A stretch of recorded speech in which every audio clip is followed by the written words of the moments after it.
All right, so let's start with the big story that we are tracking on WION at this hour. The top US and European military officers met in Washington to discuss the post-conflict security guarantees for Ukraine, following President Donald Trump's pledge to help protect the country under any deal to end Russia's war. Well, Trump has said that the Russian President Vladimir Putin has agreed to meet with Volodymyr Zelensky and to accept some Western security guarantees for Ukraine.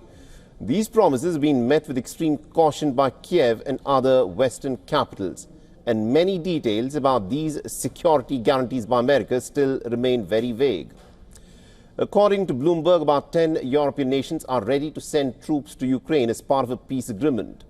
European officials met to discuss deploying British and French forces in Ukraine, focusing on troop numbers and placement.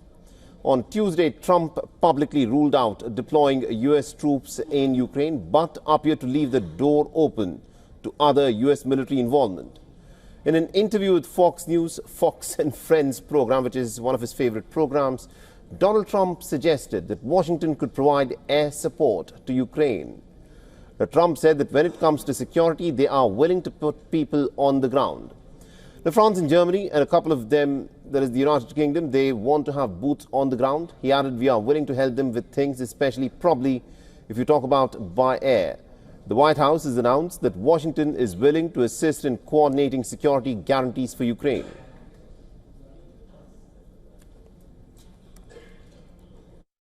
The president has definitively stated U.S. boots will not be on the ground in Ukraine, but we can certainly help in the coordination and perhaps provide other means of security guarantees to our European allies. The president understands security guarantees are crucially important to ensure a lasting peace, and he has directed his national security team to coordinate with our friends in Europe.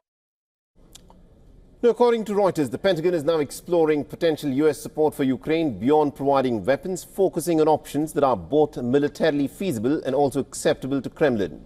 One option could be sending European forces to Ukraine, but putting the U.S. in charge of their command and control.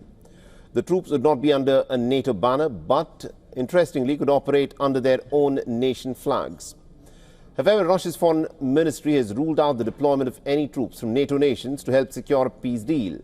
Now, Donald Trump's recent interview did not delve into the specifics about the potential U.S. air support for Ukraine. However, possible forms of air support could include providing more air defense systems to Ukraine or possibly enforcing a no-fly zone with American fighter jets.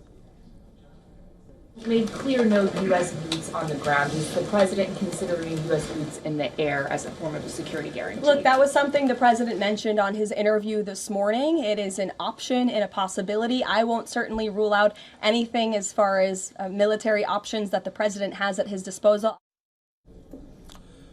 The NATO military leaders are set to meet virtually today to discuss Ukraine's future and potential security guarantees for Kiev.